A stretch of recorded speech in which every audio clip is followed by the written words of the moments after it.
Oke, sebelumnya Mbak Wahyu, terima kasih banyak sudah menjadi informan saya hari ini sebagai bentuk konfirmasi yang dimana dalam mendukung proses penelitian skripsi saya itu berjudul Analisis Brand Activation Experiential terhadap Consumer Trust, studi pada program marketing oleh mahasiswa Universitas Katolik Indonesia Atmajaya angkatan 2024, di mana metode yang saya gunakan itu adalah FGD, Focus Group Discussions.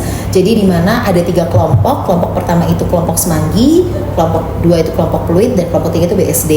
Dan masing-masing itu ada 5 orang, gitu. Okay. Jadi semanggi 5, fluid 5, dan juga BSD 5. Dan di sini pasti banyak banget ya pandangan, testimoni, dan saran sebenarnya seputar dengan kegiatan brand activation untuk tahun ajaran 2024-2025. Yang kemarin sudah dari tahun lalu ya, oke. Betul, yang kebetulan pada saat itu saya masih menjadi koornya gitu ya. Dan di sini saya ingin mengkonfirmasi apa yang sudah dikatakan 15 mahasiswa tersebut agar linear dan sesuai dengan program marketing yang sudah dijalankan gitu. Jadi kerangka pemikirannya itu yang pertama itu kegiatan brand activation, dimana kan kegiatan brand activation tuh ada direct marketing, itu misalnya seputar email marketing yang dimana dipegang oleh admisi, WhatsApp, dan segala macam. Kemudian ada social media activation, itu dipegang sama digital marketing. Kemudian ada event promotion, itu dipegang sama brand activation sendiri. Kemudian ada juga promotion, itu berupa beasiswa atau potongan yang diberikan. Dan yang terakhir sponsorship, itu contoh misalnya adalah kita dalam graduation SMA dan segala macam, biasanya kan seperti itu ya. Dan di sini linear juga dengan brand activation experiential, dimensinya itu ada sensory, affective, behavioral, dan juga intelektual. Dan yang terakhir adalah indikator consumer trust tentang kepercayaannya. Ada integrity, credibility, konsistensi, dan konsisten, credibility, dan integrity gitu. Ketika mereka masuk ke Unika Atmajaya seperti apa gitu ya. Nah, pertanyaan pertama ini sebenarnya seputar dengan kegiatan brand activation, yang dimana hasilnya jawabannya itu terdapat perbedaan direct marketing activation yang diterima antara kampus Manggi, Pluit, dan juga BSD. Kalau kampus Manggi menyatakan kalau direct marketing activation yang paling sering mereka terima itu adalah WhatsApp dan juga email marketing. Namun informan menyatakan bahwa sekolah mitra itu cenderung lebih intens menerima direct marketing activation sebagai hasil kerjasama strategis antara tim marketing dengan guru BK. Kurang lebihnya sama dengan kampus 2 Pluit, mereka sama email marketing dan juga WhatsApp sebagai bentuk promosi dan juga informasi lanjutan tentang proses pendaftaran. Tapi kembali lagi, yang bersekolah di negeri jarang mendapatkan direct marketing activation. Dan yang terakhir, kalau kelompok 3 itu Unika Atmajaya, direct marketingnya adalah aktif melakukan follow up melalui email dan juga WhatsApp untuk mengarahkan calon mahasiswa ke tahapan pendaftaran maupun partisipasi dalam event lainnya, contoh open house dan segala macam. Dan di sini ada juga informan yang mendapatkan promosi Unika Atmajaya melalui jalur non formal seperti rekan gereja, keluarga, kantor beasiswa. Nah, menurut Mbak Wahyu bagaimana? Apakah tim marketing Unika Atmajaya mengirimkan direct marketing activation berupa email, WhatsApp, atau call center ke sekolah mitra, misal dengan memberikan pesan promosi atau event lainnya? Bagaimana konfirmasinya? Ya, itu benar sih. Kita menggunakan, jadi sebenarnya kan kita ada Edufair ya. Edufair itu kan salah satu aktivitas brand activation untuk menghidupkan interaksi langsung dengan calon mahasiswa. Ya. Nah, di situ kan kita gathering data. Betul. Nah, dari gathering data itu, baru datanya itu kita gunakan untuk menyebarkan informasi jalur apa yang sedang dibuka. Oke. Seperti itu. Dan kita pun juga mencocokkan ya nanti berapa banyak sih dari data yang kita dapatkan itu berapa persen yang akhirnya mendaftar di Atma. Dari yang mendaftar itu berapa persen yang akhirnya dia on board di kita gitu. Nah, memang media yang digunakan yang paling sering itu adalah email dan WA Plus gitu. Itu benar. Dan kenapa kita memilih banyak kalau kamu buat persentase 80% itu pasti kita akan banyak di sekolah mitra. Betul. Kenapa? Karena kita tuh dari judul kampusnya kita juga punya identitas ya di situ. Kemudian dari segi pricing itu juga akan lebih mudah jika kita masuk melalui sekolah mitra. Gitu. Dan kalau negeri sebenarnya kita sudah mulai masuk ke negeri, hanya kita pilih beberapa yang dia punya historical mengirimkan, bukan mengirimkan ya, historicalnya adalah ada mahasiswa yang berasal dari negeri tersebut. Gitu. Oh, I see. Oke. Tapi berarti dari negeri ataupun swasta memang Unika Atmajaya sudah masuk gitu ya, apalagi khususnya negeri di sini. Oke. Negeri Jabodetabek ya. Jabodetabek ya. Kalau luar kota negeri? Kalau luar kota negeri kita belum masuk, kecuali mungkin tim beasiswa yang ke sana. Oh, I see. Ya. Atau mungkin hanya sekedar ini ya, bukan kampus visit tapi hanya mengunjungi. Pada saat itu kan aku sempat ke Balikpapan, terus sempat ke SMA Negeri 5 yang dimana memang udah ada koneksinya gitu ya. Oke, sip. Lanjut kita ke social media activation. Nah, social media activation ini sebenarnya semua informan dari semua kelompok itu menyatakan pastinya pernah mendapatkan social media activation, baik konten di TikTok ataupun di Instagram yang menyampaikan informasi seputar kampus, program studi, beasiswa, dan keunikan Unika Atmajaya sendiri. Dan selain itu ada activation berbasis interaktif, contohnya adalah live TikTok yang waktu itu pernah dilaksanakan juga, mungkin sampai sekarang juga gitu ya. Dan itu didapatkan pada saat sebelum dan sesudah menjadi mahasiswa. Pastinya di sini kan aksesibilitas media sosial tinggi ya, yang memungkinkan informan untuk memperoleh informasi secara fleksibel kapanpun dan dimanapun. Gimana sih tanggapan Mbak Wahyu terkait dengan si social media activation sendiri itu diterapkan bagi strategi marketing di Unika Atmajaya, sehingga kegiatan brand activation yang paling banyak diterima informan adalah tadi social media activation. Kalau social media sebenarnya kan kita pakai social media kita sendiri ya. Oke. Tapi di 2024 itu kita mulai gunakan juga influencer. Kalau influencer yang Katolik gitu. Oke. Untuk satu program studi. Tapi kita juga mulai sekarang adalah merambah sebenarnya influencer yang dia itu masih jadi mahasiswanya kita. Oh, I see. Kayak dokteran gitu. Based on dari interview nih, waktu kalau kedokteran kan dia prosesnya ada interview si Camaba ya. Yeah. Dia sempat ditanyain, kamu paling tahu Atma dari mana? Oh ya aku taunya dari TikTok. Nah gitu. Kita melihat bahwa kan kalau kita Edufair itu kan BTL. Nah kita kan ATL-nya sendiri pun kalau kita mesti misalkan di TV gitu iklan ataupun misalnya kita pasang di radio itu kan costnya cukup gede. Nah, makanya kita pakai in-house-nya kita, dan kita ya kita sebenarnya nyari mana sih mahasiswa yang kira-kira dia itu adalah micro influencer. Oke. Kenapa kita ngambilnya adalah yang mikro? Karena sebenarnya mikro itu lebih engage dengan followersnya dibandingkan yang makro. Gitu. Kalau makro tuh kayak ya udah ini iklan, tapi kalau mikro itu lebih kelihatan based on experience-nya. Jadi bisa lebih dipercaya lah kalau mikro influencer gitu. Itu benar kita pakai itu. Cuman mungkin ada sedikit tambahan adalah kita membangun reputasi melalui media-media digital ya, media pemberitaan digital. Kayak misalkan kita semisal ya tahun lalu kita habis dapat QS Star gitu kan. Kita bintang 5 employability itu pasti ada di berita. Yeah. Mungkin yang baca bukan si respondennya, ya, tapi yang baca tuh gini, yang baca adalah orang tuanya. Nah dari orang tuanya itu ngomong ke anaknya, udah kamu masuk Atma aja deh, gampang. Nah, yang ke record di kami. Ketika kami juga ada survei sih kepada kepada Maba 2024 yang mereka masuk Atma karena orang tua dan keluarga. Rekomendasi biasanya. Rekomendasinya ini mungkin nggak sih dia dengar dari radio, mungkin nggak sih dia dengar dari baca berita. Tuh, itu yang belum gimana ya, kita belum bisa apakah ini orang tuanya alumni atau dia pernah punya saudara yang di Atma. Betul. Jadi memang mohon izin ya Mbak Wahyu, jadi memang beberapa informan pun juga mengatakan bahwa ya dia masuk Atmajaya rekomendasi dari tante, kerabat dekat dan segala macam yang mengatakan ya dulu dia alumni, terus dia merasakan ya sekarang udah dapat kerja dan segala macam, jadi dia merekomendasikan untuk masuk Atma gitu. Oke, lanjut kita ke promotion activation yang dimana adalah jawaban dari semua kelompok menyatakan pernah mendapatkan beasiswa atau potongan dari Unika Atmajaya, baik itu Atmajaya Priority Program, referral atau event marketing kayak open house atau yang event di IETE, MGBK dan segala macam itu pernah. Namun di sini sebenarnya kan beasiswa APP itu hanya ditujukan bagi sekolah mitra Unika Atmajaya. Kenapa sih Mbak Wahyu tidak semua SMA dikunjungi oleh Unika Atmajaya dan diberikan promotion activation itu berupa Atmajaya Priority Program sendiri? Karena namanya adalah prioritas ya. Oke. Namanya prioritas kan gini ya, kita kan pengen sustain ya. Kita akan memilih sekolahnya yang dia kalau dari sisinya kami ya di marketing itu adalah tangan kami terbatas. Jadi kami harus efektif dalam bekerja. Nah, manakah yang menjadi prioritas? Ya tentu saja sekolah-sekolah yang swasta gitu, yang dia punya historical mengirimkan orangnya lebih banyak ke sana. Tuh. Nah, makanya potongannya pun ada khusus. Kalau semisal dia berasal dari negeri, sebenarnya dia bisa ikut jalur reguler yang nggak B2B. Terus Iya.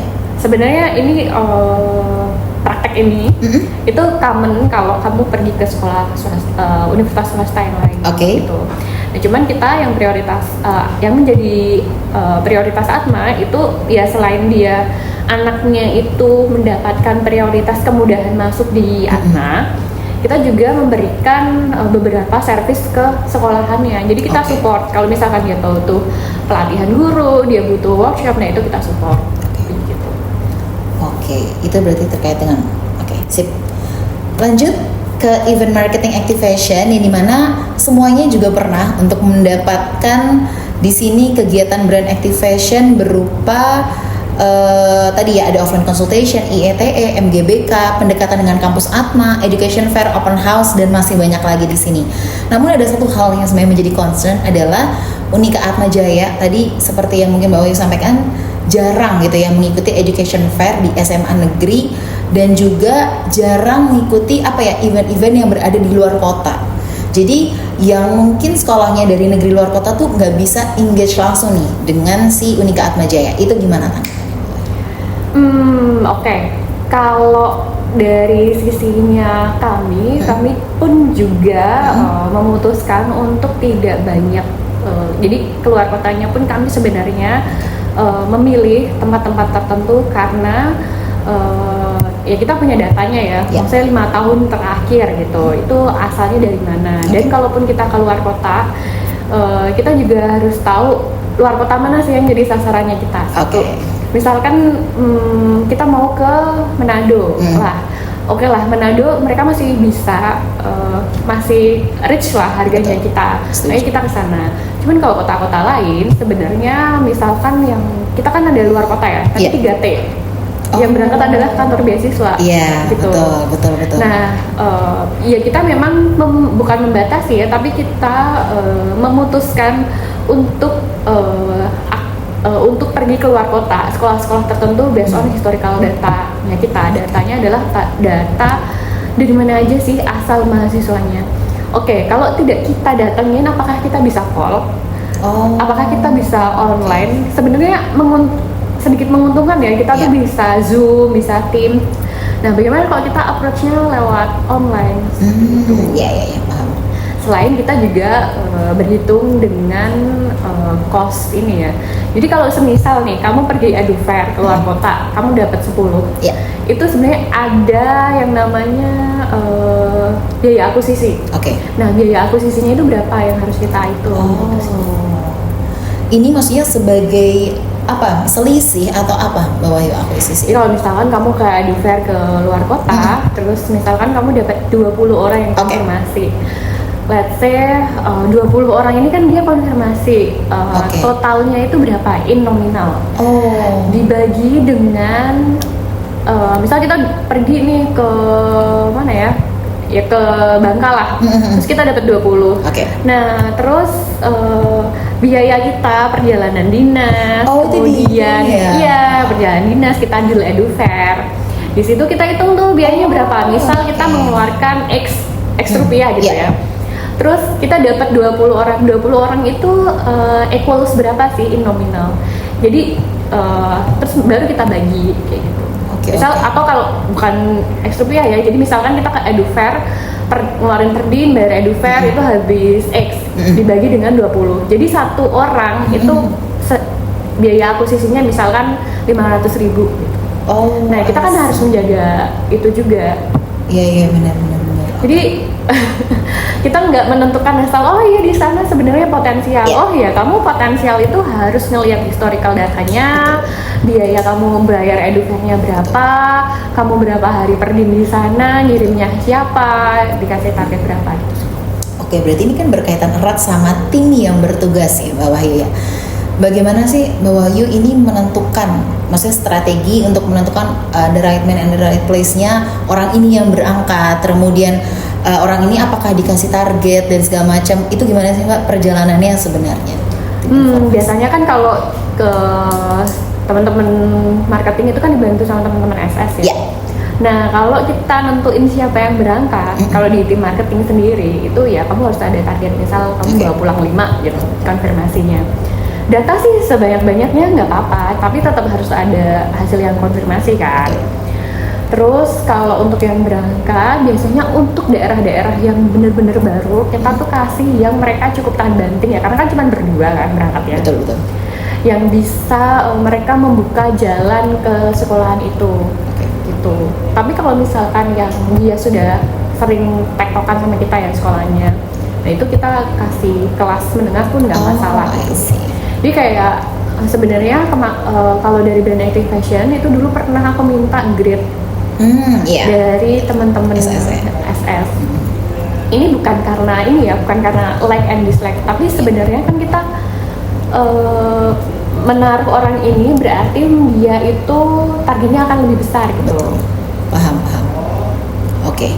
Sip, sudah terjawab. Lanjut terkait dengan yang kegiatan brand activation terakhir terkait dengan sponsorship.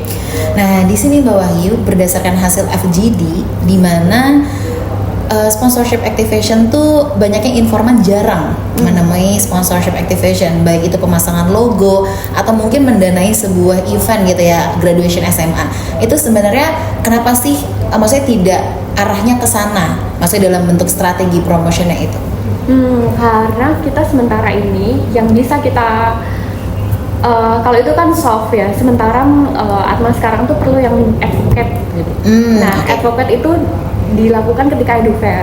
Sebenarnya kita ada sponsorship graduation beberapa kali, tapi memang terbatas. Sebenarnya kalau dari marketing itu punya prinsip low cost high impact.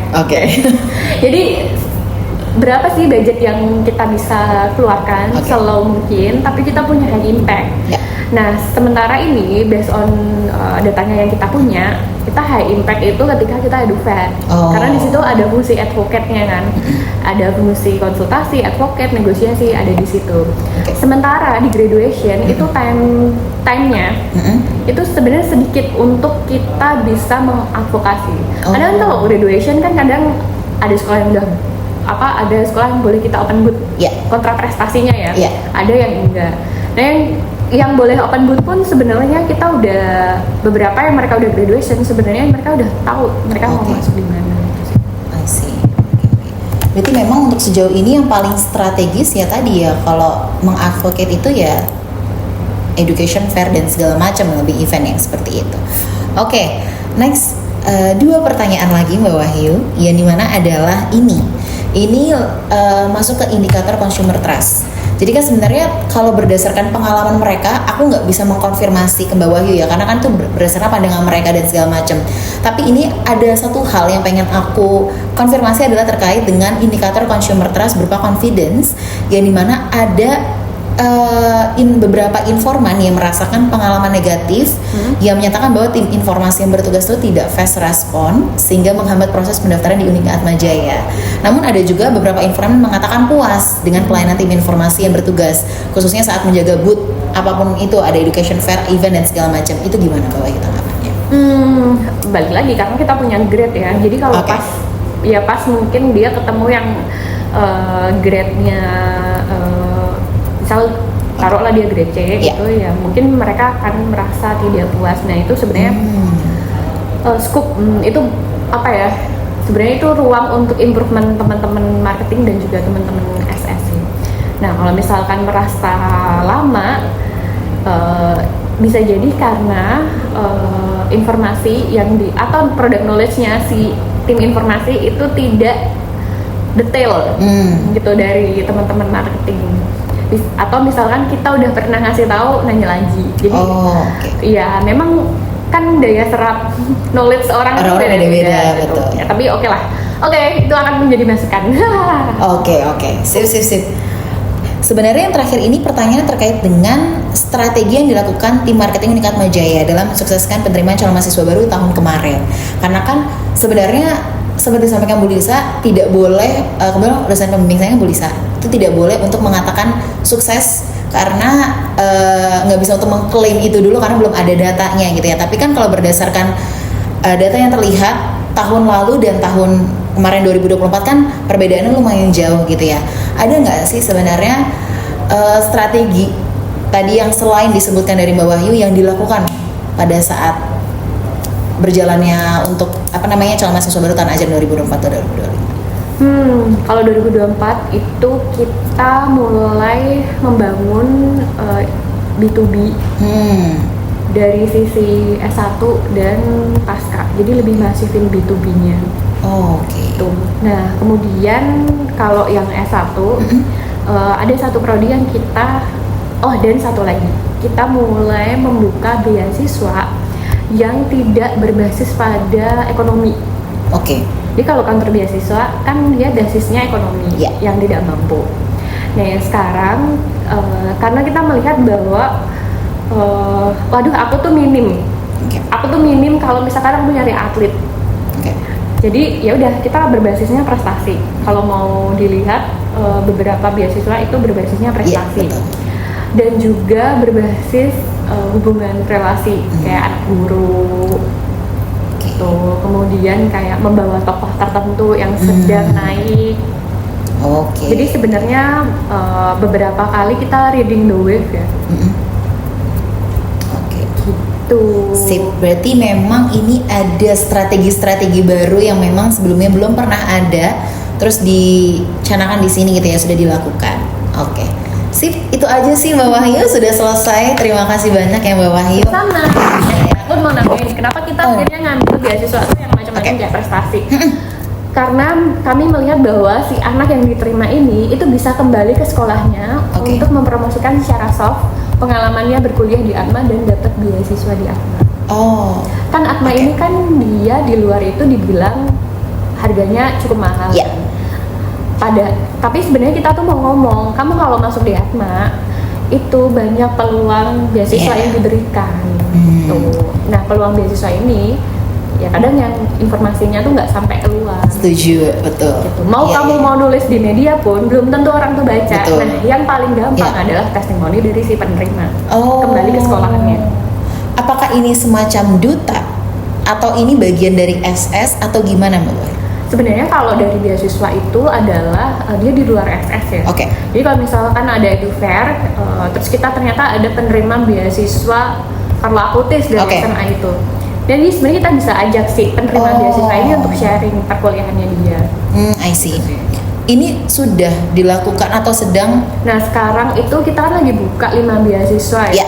Nah, rencananya adalah kita akan buka info section, tapi kita akan ajak penerimaan beasiswa yang tahun lalu. Jadi sekalian sharing ya di situ ya. Oke. Sip. Paham. Terima kasih banyak Mbak Wahyu.